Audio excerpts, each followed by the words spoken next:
Coming up on The Whitney Reynolds Show, bringing positive presentation to the big screen, Luke Macfarlane and Billy Eichner star in the comedy film Bros, showcasing aspects of the LGBTQ community that often go overlooked. So I was watching the movie and I had the pleasure to watch it. Actually, I got to watch it in my bed and I was giggling. My husband's like, all of a sudden he's like watching it too. And just the representation.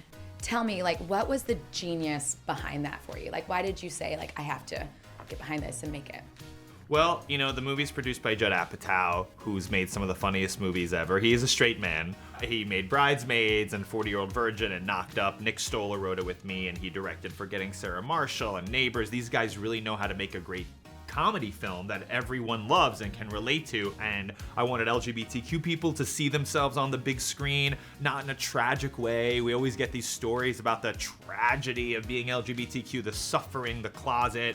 We're funny and we fall in love and we fall out of love and we're dealing with love and dating and sex and romance the way that everyone is, and so it was important for us to represent all of that. And I think it's exciting for straight people too, because they're not only getting a funny movie like any other Judd Apatow movie, but you're getting a peek behind the curtain at a culture that you might think you know, but you don't really know.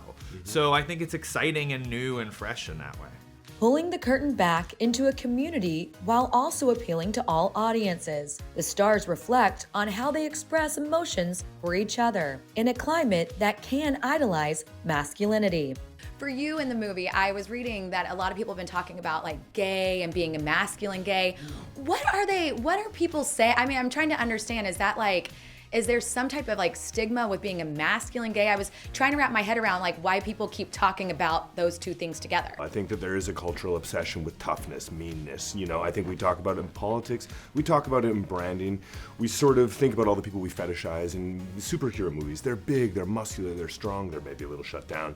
And for whatever reason, that's something as human beings we seem drawn to. The premise that Judd and Nick and I started out with was what happens when two 40-year-old men who, they're not closeted, they've been out their whole lives, they're very sexually active, but they keep love and intimacy at arm's length. You know, with me, when we tease each other a lot in the movie, we play games with each other because that's our way of expressing that we like each other, because we can't just come out and say it and be vulnerable. Part of one of the many stories we're telling in this movie is that in order to fall in love, in order to be with somebody, you have to kind of take away a little of your armor.